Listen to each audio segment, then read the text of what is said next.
गुरुभ्यो नमः। हरिः ओम्। व्यासाय भवनाशाय शेषाय गुणराश्रये हृद्याय शुद्धविद्याय मध्वाय च नमो नमः। अर्चितः संस्मृतोऽध्यातः कीर्तितः कथितः श्रुतः यो ददात्यमृतत्वं हि समां रक्षतु ಕೇಶವಃ. ಹಿಂದಿನ ಶ್ಲೋಕದಲ್ಲಿ ನಾವು ಕೇಳಿದಂತೆ ಪೋಷ್ಯ ದ್ವಾದಶೀಂ ಪುಣ್ಯಾಂ ಸರ್ವಪಾಪ ಕ್ಷಯಪ್ರದಾಂ ನ ಪಶ್ಯಂತಿ ಯಮಮ್ಮಾಪಿ ನರಕಾಣಿ ನಯಾತನಾಹ ಎಂಬುದಾಗಿ ಆ ದ್ವಾದಶಿ ತಿಥಿಯಂದು ಒಂದು ಶ್ರವಣ ನಕ್ಷತ್ರ ಬಂದರೆ ಅಥವಾ ಅತಿರಿಕ್ತ ದ್ವಾದಶಿ ಬಂದಿದ್ದರೆ ಅಂತ ಸಂದರ್ಭದಲ್ಲಿ ಅವಶ್ಯವಾಗಿ ನಾವು ದ್ವಾದಶಿ ಎಂದೇ ಉಪವಾಸವನ್ನು ಮಾಡಬೇಕು. ಅಂತಹ ಸಂದರ್ಭದಲ್ಲಿ ನಪಶ್ಯಂತೆ ಯಮಮ್ಮಾಪಿ ನರಕಾಣಿ ನಯಾತನಾಹ ಎಂಬುದಾಗಿ ಆ ದ್ವಾದಶಿಯಂದು ಉಪವಾಸವನ್ನು ಮಾಡಿದಾಗ ವಿಶೇಷವಾದಂತಹ ನಮ್ಮ ದೋಷಗಳು ಪಾಪಗಳು ಪರಿಹಾರವಾಗಿ ಆ ನರಕಗಳಾಗಲಿ ಅಥವಾ ಯಮದೇವರನ್ನಾಗಲಿ ಅಥವಾ ಆ ನರಕದಲ್ಲಿ ಅನುಭವಿಸುವಂತಹ ಯಾತನೆಗಳನ್ನಾಗಲಿ ಅವನು ನೋಡ್ಲಿಕ್ಕೆ ಕೂಡ ಸಾಧ್ಯ ಇಲ್ಲ ಎಂಬುದಾಗಿ ನಮ್ಮ ವಿಶೇಷವಾದಂತಹ ಪಾಪಗಳೆಲ್ಲವೂ ಕೂಡ ಪರಿಹಾರ ಆಗುತ್ತೆ ಎನ್ನುವಂತಹ ವಿಚಾರವನ್ನು ತಿಳಿಸಿದ್ರು. ಇಂದಿನ ಶ್ಲೋಕ ಹೇಳ್ತೇನೆ, ನೀವು ಹೇಳಿ. ರಟಂತಿಹಿ ಪುರಾಣಾನಿ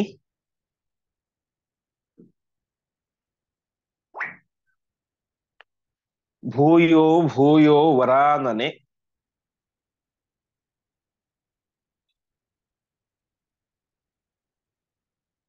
ನ ಭೋಕ್ತವ್ಯಂ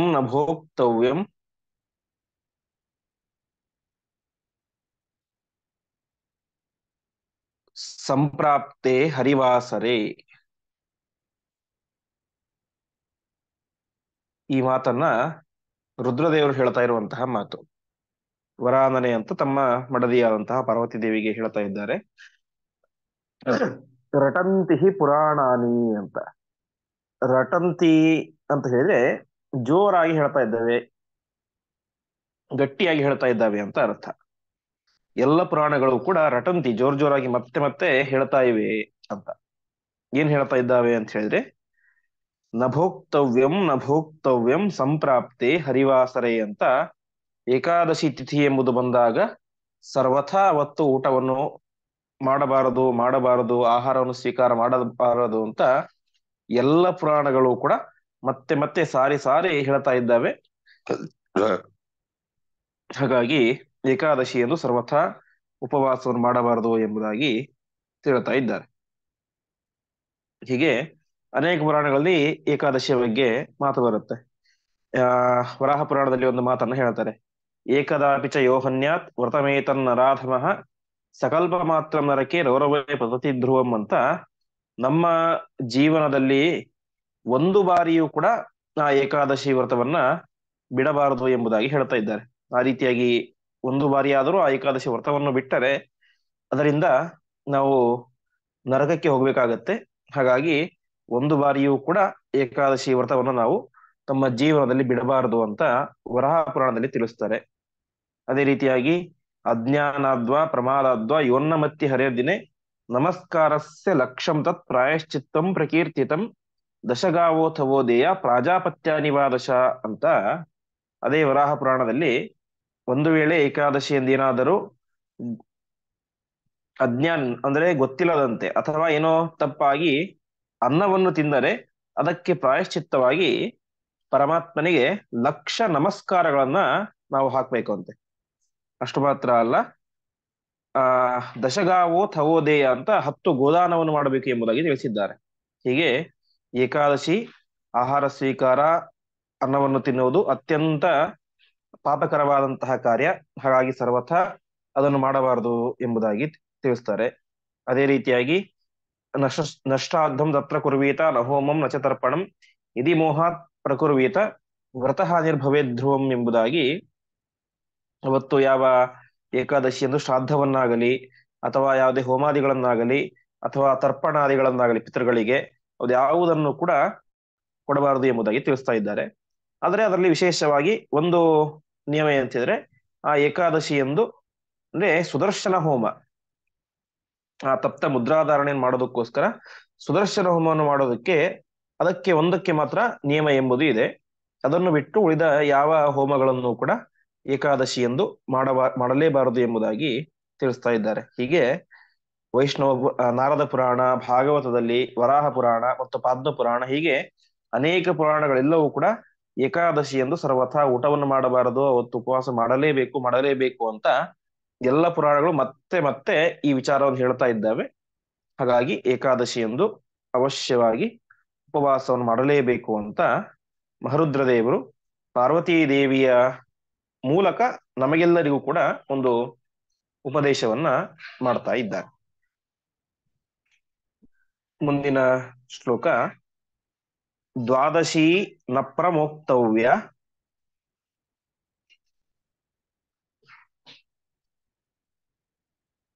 ಯಾವದಾಯು ಪ್ರವರ್ತತೆ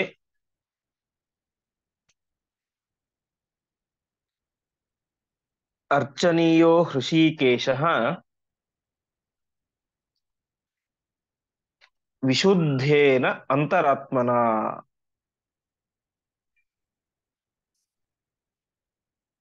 ಏಕಾದಶಿ ವ್ರತವನ್ನು ಎಷ್ಟು ಶ್ರದ್ಧೆಯಿಂದ ಮಾಡ್ತೇವೋ ಅಷ್ಟೇ ಶ್ರದ್ಧೆ ದ್ವಾದಶಿ ನ ಪ್ರಮೋಕ್ತವ್ಯ. ದ್ವಾದಶಿ ವ್ರತವನ್ನು ಕೂಡ ಅಷ್ಟೇ ಶ್ರದ್ಧೆಯಿಂದ, ಒಂದು ಹೊತ್ತು ಮಾತ್ರ ಊಟ, ಅದು ವಿಶೇಷವಾಗಿ ಪಾರಣೆ, ಅದೆಲ್ಲವನ್ನು ಕೂಡ ವಿಶೇಷ ನಾವು ಮಾಡಲೇಬೇಕು. ಎಲ್ಲಿಯ ತನಕ ಯಾವದಾಯು ಪ್ರವರ್ತತೆ ಅಂತ, ನಮ್ಮ ಆಯಸ್ಸು ಎಲ್ಲಿಯ ತನಕ ಇರುತ್ತೋ ಅಲ್ಲಿಯವರೆಗೂ ಕೂಡ ಆ ಏಕಾದಶಿ ಮತ್ತು ದ್ವಾದಶಿ ವ್ರತಗಳನ್ನು ಸರ್ವಥಾ ನಾವು ಬಿಡಬಾರದು, ಅವಶ್ಯವಾಗಿ ಮಾಡಲೇಬೇಕು ಅಂತ. ಯಾವ ರೀತಿ ಮಾಡಬೇಕು ಅಂತ ಹೇಳಿದ್ರೆ, ಅರ್ಚನೀಯೋ ಹೃಷಿಕೇಶ ವಿಶುದ್ಧೇನ ಅಂತರಾತ್ಮನ ಅಂತ. ಹಿಂದೆ ನಾವು ಕೆಲವು ಶ್ಲೋಕಗಳಲ್ಲಿ ಕೇಳಿದಂತೆ ವ್ಯಾಜೇನಾಪಿ ಕೃತ ಅಂತ, ಸುಮ್ಮನೆ ನಾವು ಉಪವಾಸ ಮಾಡಿದರೂ ಕೂಡ ಅದಕ್ಕೆ ವಿಶೇಷ ಪುಣ್ಯ ಎಂಬುದು ಇದೆ.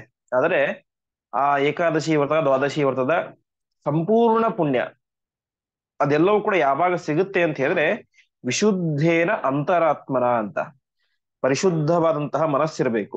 ಮನಸ್ಸಿನಲ್ಲಿ ಕಲ್ಮಶಗಳನ್ನು ತುಂಬಿಕೊಂಡು ಪರಮಾತ್ಮನ ಪೂಜೆಯನ್ನು ಮಾಡಿದರೆ ಪರಮಾತ್ಮ ಸಂಪೂರ್ಣ ಅನುಗ್ರಹವನ್ನು ಮಾಡೋದಿಲ್ಲ.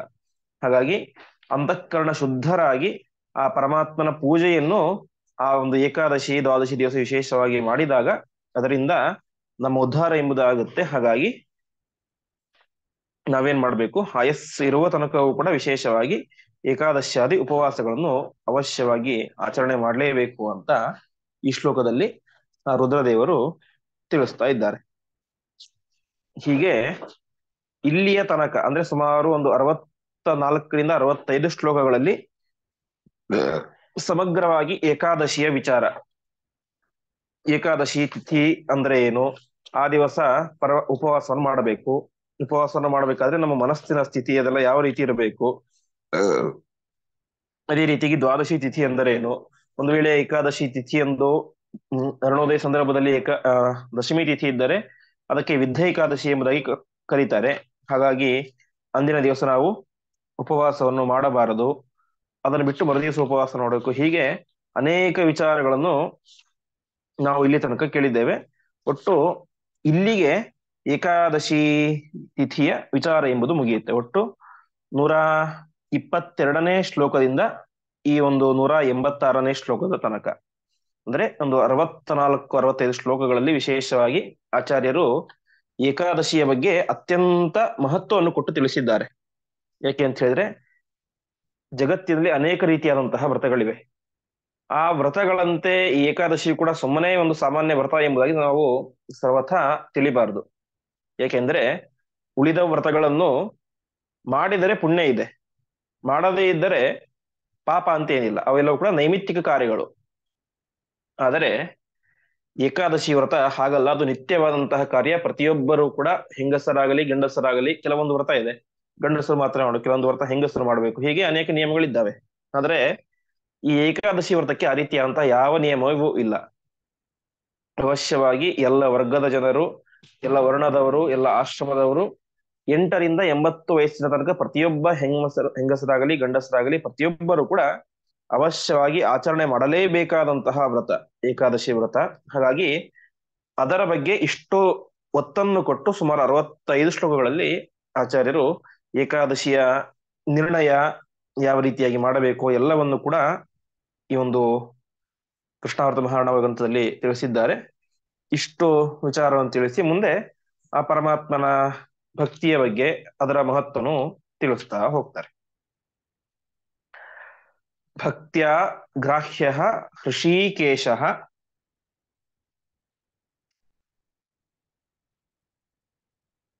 ನಧನೈಃ ಧರಣೀಸುರಾಃ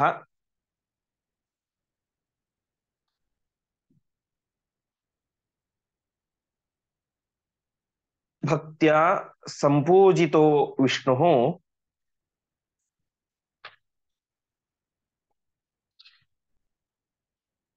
ಫಲಂ ದತ್ತೆ ಸಮೀಹಿತಂ.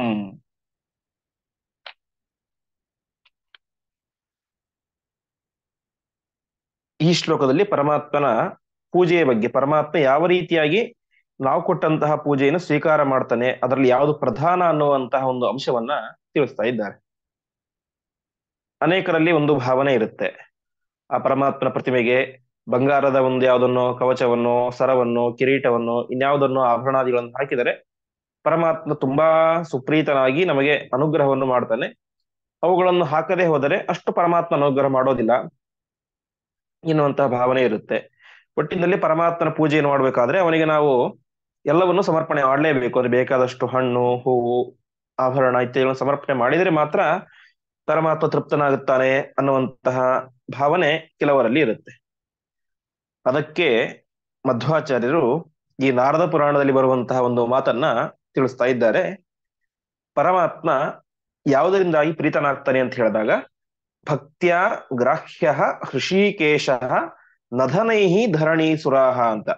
ಧರಣೀಸುರರು ಅಂತ ಹೇಳಿದ್ರೆ ಬ್ರಾಹ್ಮಣರಿಗೆ ಧರಣೀಸುರರು ಅಂತ ಹೆಸರು. ಅಂದ್ರೆ ಭೂಮಿಯ ಮೇಲೆ ಇರುವಂತಹ, ಧರಣಿ ಅಂದ್ರೆ ಭೂಮಿ, ಸುರಾಹ ಅಂದ್ರೆ ದೇವತೆಗಳು, ಭೂಮಿಯ ಮೇಲೆ ಇರುವಂತಹ ದೇವತೆಗಳಾದಂತಹ ಬ್ರಾಹ್ಮಣರೇ, ಭೂಸುರರೇ, ನೀವೆಲ್ಲರೂ ಕೂಡ ಕೇಳಿ ಅಂತ. ಏನಂತ? ಭಕ್ತ್ಯಾ ಗ್ರಾಹ್ಯ ಹೃಷೀಕೇಶ ಅಂತ. ಪರಮಾತ್ಮ ನಮಗೆ ಯಾವಾಗ ಸಿಗ್ತಾನೆ, ಅರ್ಥಾತ್ ನಮಗೆ ಯಾವಾಗ ವಿಶೇಷವಾದಂತಹ ಅನುಗ್ರಹವನ್ನು ಮಾಡ್ತಾನೆ, ನಮ್ಮ ಪೂಜೆಯನ್ನು ಸ್ವೀಕಾರ ಮಾಡ್ತಾನೆ ಅಂತ ಹೇಳಿದ್ರೆ ಅದು ಕೇವಲ ಭಕ್ತಿಯಿಂದಾಗಿ ಮಾತ್ರ ಅಂತ. ಭಕ್ತಿಯಿಂದ ನಾವು ಪರಮಾತ್ಮನಿಗೆ ಪೂಜೆ ಮಾಡಬೇಕು ಹೊರತು ನ ಧನೈಹಿ, ಸಂಪತ್ತಿನಿಂದಾಗಿ ಪರಮಾತ್ಮ ಯಾವತ್ತೂ ಕೂಡ ಪ್ರೀತನಾಗುವುದಿಲ್ಲ ಅನ್ನುವಂತಹ ಅಂಶವನ್ನು ತಿಳಿಸ್ತಾ ಇದ್ದಾರೆ. ನಾವು ಹಾಕುವಂತಹ ಬಂಗಾರದ ಆಭರಣ ಇತ್ಯಾದಿಗಳು, ಸಂಪತ್ತು ಏನೇ ಆಗಲಿ ಅದರಿಂದ ಪರಮಾತ್ಮ ಪ್ರೀತನಾಗೋದಿಲ್ಲ. ಹೊರತು ಏನ್ ಮಾಡ್ತಾನೆ, ಅದರ ಹಿಂದ್ಗಡೆ ಯಾವ ರೀತಿಯಾದಂತಹ ಭಾವನೆ ಇದೆ ಅನ್ನೋದನ್ನು ಪರಮಾತ್ಮ ನೋಡ್ತಾನೆ. ಭಕ್ತಿಯಿಂದಾಗಿ ನಾವು ಒಂದು ದಳ ತುಳಸಿ ದಳವನ್ನು ಸ್ವೀಕಾರ ಮಾಡಿದರೂ ಕೂಡ, ಸಮರ್ಪಣೆ ಮಾಡಿದರೂ ಕೂಡ ಪರಮಾತ್ಮ ಅತ್ಯಂತ ಪ್ರೀತಿಯಿಂದ ಅನುಗ್ರಹವನ್ನು ಮಾಡ್ತಾನೆ. ಅದೇ ಭಕ್ತಿ ಇಲ್ಲದಂತೆ ಎಂತಹ ಬಂಗಾರದ ಕವಚ, ಕಿರೀಟ ಎಲ್ಲವನ್ನೂ ಹಾಕಿದರೂ ಕೂಡ ಪರಮಾತ್ಮ ಅದನ್ನು ಸ್ವೀಕಾರ ಮಾಡೋದಿಲ್ಲ ಅಂತ. ಹಾಗಾಗಿ ಪ್ರಧಾನವಾಗಿ ಗಮನಿಸಬೇಕಾದಂತಹ ಅಂಶ ಅದು ಭಕ್ತಿ ಅಂತ. ಹಾಗಾಗಿ ಭಕ್ತ್ಯ ಸಂಪೂಜಿತೋ ವಿಷ್ಣು ಫಲಂ ದತ್ತೆ ಸಮೀಹಿತಂ ಅಂತ. ಅಂತಹ ಭಕ್ತಿಯಿಂದ ಯಾವ ವ್ಯಕ್ತಿ ಪರಮಾತ್ಮನ ಪೂಜೆಯನ್ನು ಮಾಡ್ತಾನೋ ಅಂತಹ ವ್ಯಕ್ತಿಗೆ ಪರಮಾತ್ಮ ಫಲಂ ದತ್ತೆ ಸಮೀಹಿತಂ, ಸಮೀಚೀನವಾದಂತಹ, ಅವನು ಬಯಸುವಂತಹ ಪ್ರತಿಯೊಂದು ಫಲವನ್ನು ಕೂಡ ಅವನಿಗೆ ಕೊಟ್ಟು ಪರಮಾತ್ಮ ಅನುಗ್ರಹ ಮಾಡ್ತಾನೆ ಅಂತ ತಿಳಿಸ್ತಾ ಇದ್ದಾರೆ.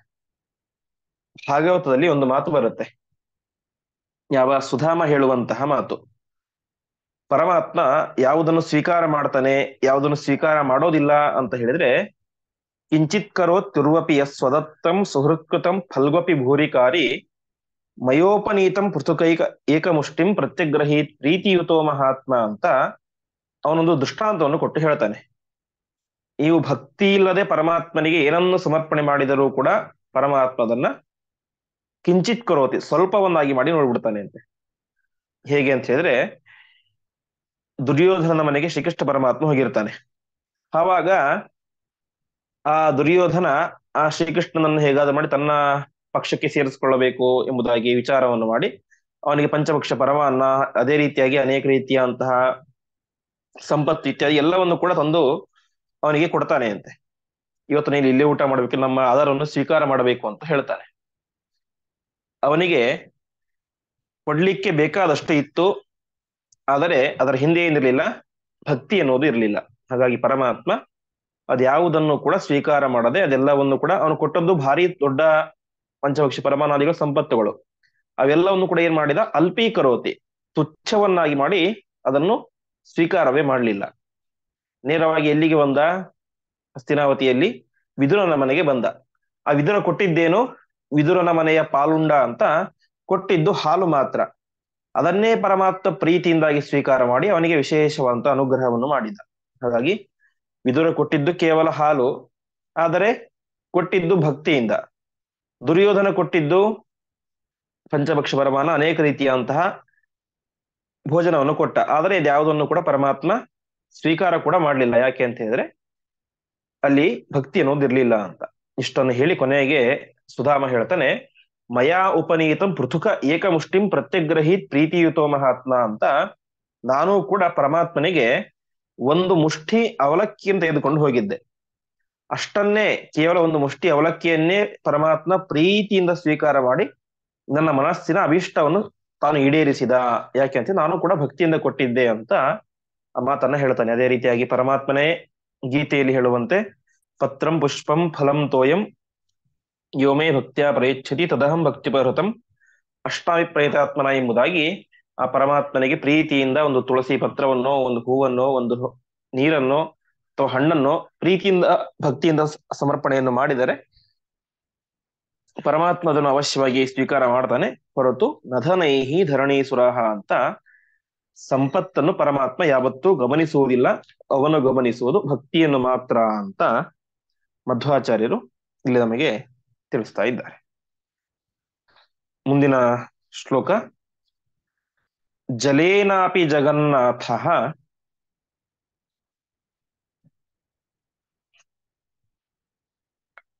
ಪೂಜಿತಃ ಕ್ಲೇಶನಾಶನಃ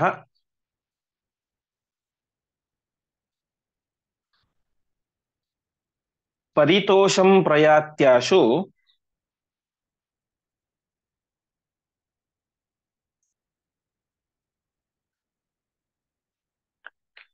ತೃಷಾರ್ಥಾಸ್ತು ಯಥಾ ಜಲೈಹಿ.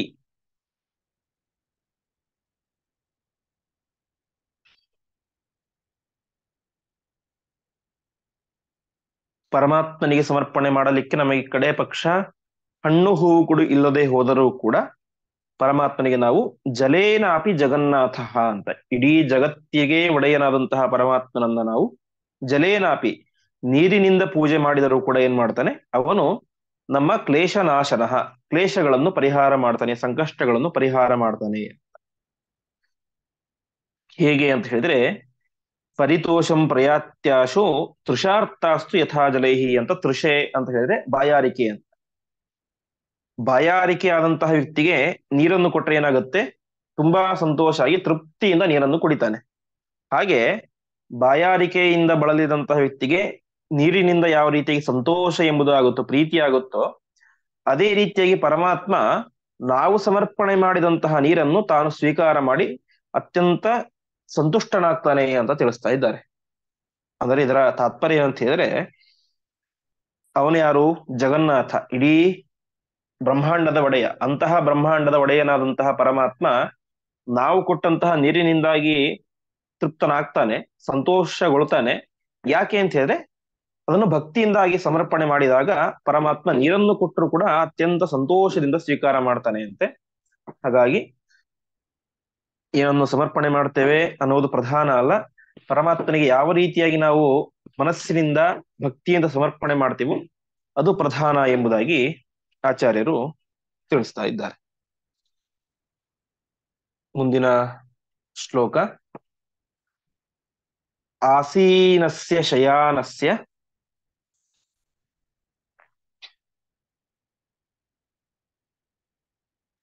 ತಿಷ್ಠತೋ ವ್ರಜತೋಪಿ ವಾ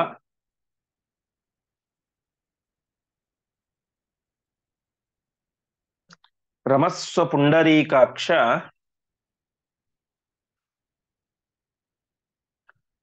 ಹೃದಯೇ ಮಮ ಸರ್ವದಾ. ಮುಂದಿನ ಕೆಲವು ಶ್ಲೋಕಗಳಲ್ಲಿ ವಿಶೇಷವಾಗಿ ಪರಮಾತ್ಮನ ಅನೇಕ ರೀತಿಯಾದಂತಹ ಪ್ರಾರ್ಥನೆಗಳನ್ನ ಮಾಡ್ತಾ ಇದ್ದಾರೆ. ಮೊದಲನೇದಾಗಿ ಪರಮಾತ್ಮ ನೀನು ಯಾವಾಗಲೂ ಕೂಡ ನನ್ನ ಹೃದಯದಲ್ಲಿ ಇರು ಅಂತ ಪ್ರಶ್ನೆ ಮಾಡ್ತಾ ಇದ್ದಾರೆ. ರಮಸ್ವ ಪುಂಡರೀಕಾಕ್ಷ ಹೃದಯೇ ಮಮ ಸರ್ವದಾ ಅಂತ. ಅಂದ್ರೆ ಪರಮಾತ್ಮ ನೀನು ಯಾವಾಗಲೂ ಕೂಡ ನನ್ನ ಹೃದಯದಲ್ಲಿ, ನನ್ನ ಹೃದಯ ಕಮಲದಲ್ಲಿ ಯಾವಾಗಲೂ ಕೂಡ ರಮಸ್ವ ವಿಹಾರ ಮಾಡ್ತಾ ಇರು ಅಂತ ಪ್ರಾರ್ಥನೆ ಮಾಡಬೇಕು ಅಂತ. ಯಾವಾಗ? ಆಸೀನಸ್ಯ, ನಾನು ಕುಳಿತಾಗಲೂ ನನ್ನ ಹೃದಯದಲ್ಲಿ ನೀನಿರಬೇಕು. ಶಯಾನಸ್ಯ, ನನ್ನ ಮೈ ಮೇಲೆ ನನಗೇ ಎಚ್ಚರ ಇಲ್ಲದಂತೆ ಮಲಗಿದಾಗಲೂ ಕೂಡ ನೀನು ನನ್ನ ಹೃದಯದಲ್ಲಿ ವಿಹಾರವನ್ನು ಮಾಡ್ತಾ ಇರು. ಅದೇ ರೀತಿಯಾಗಿ ತಿಷ್ಠತಃ ವ್ರಜತೋಪಿವ, ನಾನು ನಿಂತಾಗ, ಓಡಾಡುವಾಗ, ಹೀಗೆ ಪ್ರತಿಯೊಂದು ಸಮಯದಲ್ಲಿಯೂ ಕೂಡ ನೀನು ನನ್ನ ಹೃದಯದಲ್ಲಿ ನಿರಂತರವಾಗಿ ವಿಹಾರವನ್ನು ಮಾಡ್ತಾ ಇರು ಎಂಬುದಾಗಿ ನಾವು ಪ್ರತಿನಿತ್ಯ ಪ್ರಾರ್ಥನೆ ಮಾಡಬೇಕು ಅಂತ. ಅಂದರೆ ಪರಮಾತ್ಮ ಯಾವಾಗಲೂ ನಮ್ಮ ಹೃದಯದಲ್ಲೇ ಇರ್ತಾನೆ. ಹಾಗಾದ್ರೆ ಮತ್ತೆ ಯಾಕೆ ನಾವೇ ಪ್ರಾರ್ಥನೆ ಮಾಡಬೇಕು ಅಂತ? ಆಸೀನಸ್ಯ ಶಯಾನಸ್ಯ ತಿಷ್ಠತೋ ವ್ರಜತೋಪಿವ ಅಂತ ಯಾವಾಗಲೂ ನನ್ನ ಹೃದಯದಲ್ಲಿ ವಿಹಾರ ಮಾಡ್ತಾ ಇರುವಂತ ಮೊದಲೇ ಇರುವಂತಹ ಪರಮಾತ್ಮನ ನಾವ್ ಯಾಕೆ ಮತ್ತೆ ಪ್ರಾರ್ಥನೆ ಮಾಡಬೇಕು ಅಂತ ಹೇಳಿದ್ರೆ, ಅದಕ್ಕೆ ಹೇಳ್ತಾರೆ ಪರಮಾತ್ಮ ಯಾವಾಗಲೂ ನಮ್ಮೊಳಗಡೆ ಇರ್ತಾನೆ. ನಮ್ಮೊಳಗಡೆ ಮಾತ್ರ ಅಲ್ಲ, ಪ್ರತಿಯೊಬ್ಬ ಪ್ರಾಣಿಯ ಒಳಗಡೆನೂ ಇರ್ತಾನೆ. ಹಾಗಾಗಿ ಇರು ಅಂತ ಪ್ರಾರ್ಥನೆ ಮಾಡೋದರ ಅರ್ಥ ಏನು ಅಂತ ಹೇಳಿದ್ರೆ, ನೀನು ಇದ್ದೀಯಾ ಎನ್ನುವಂತಹ ಜ್ಞಾನ ನನಗೆ ಬರ್ಲಿ ಅಂತ. ಪರಮಾತ್ಮ ಅವನು ಯಾವಾಗ ನಾವು ಕುಳಿತಾಗಲೂ ನಮ್ಮ ಒಳಗಡೆ ಇರ್ತಾನೆ. ನಾವು ಮಲಗಿದಾಗಲೂ ಕೂಡ ಆ ಪರಮಾತ್ಮ ನಮ್ಮೊಳಗಡೆ ಜಾಗೃತನಾಗಿ ಇದ್ದು ನಾವು ಮಾಡುವಂತಹ ಉಸಿರಾಟ ಮುಂತಾದಂತಹ ಕ್ರಿಯೆಗಳನ್ನ ಅವನು ನಿಯಮನ ಮಾಡ್ತಾ ಇರ್ತಾನೆ. ಅದೇ ರೀತಿಯಾಗಿ ತಿಷ್ಠತೋ ವ್ರಜತೋಪಿವ, ಹೀಗೆ ನಡೆದಾಡುವಾಗ, ಓಡಾಡುವಾಗ, ಎಲ್ಲಾ ಸಮಯದಲ್ಲೂ ಕೂಡ ಪರಮಾತ್ಮ ನಮ್ಮೊಳಗಡೆ ನಿಂತುಕೊಂಡು ಆ ಕ್ರಿಯೆಗಳನ್ನು ನಡೆಸ್ತಾ ಇರ್ತಾನೆ ಅನ್ನುವಂತಹ ಜ್ಞಾನ ನಮಗೆ ಬರಲಿ ಎಂಬುದಾಗಿ ಪ್ರಾರ್ಥನೆ ಮಾಡಬೇಕು ಅಂತ. ಹಾಗಾಗಿ ಆ ಪರಮಾತ್ಮ ನೀನು ಯಾವಾಗಲೂ ಕೂಡ ನನ್ನ ಹೃದಯ ಕಮಲದಲ್ಲಿ ವಿಹಾರ ಮಾಡ್ತಾ ಇರು, ವಿಹಾರ ಮಾಡ್ತಾ ನನ್ನ ಪ್ರತಿಯೊಂದು ಅವಸ್ಥೆಗಳನ್ನು ಕೂಡ ನಿಯಮನ ಮಾಡ್ತಾ ನನಗೆ ವಿಶೇಷವಾದಂತಹ ಜ್ಞಾನ, ಭಕ್ತಿ, ವೈರಾಗ್ಯಗಳನ್ನು ಕೊಡು ಎಂಬುದಾಗಿ ನಾವು ಈ ಶ್ಲೋಕದ ಮೂಲಕ ಪ್ರಾರ್ಥನೆ ಮಾಡಬೇಕಂತೆ. ಮುಂದಿನ ಶ್ಲೋಕ, ಸರ್ವಗಶ್ಚೈವ ಸರ್ವಾತ್ಮ ಸರ್ವಾವಸ್ಥಾಸು ಚಾಚ್ಯುತ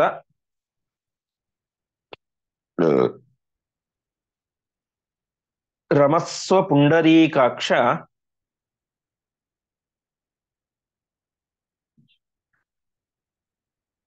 ನೃಸಿಂಹ ಹೃದಯೇ ಮಮ.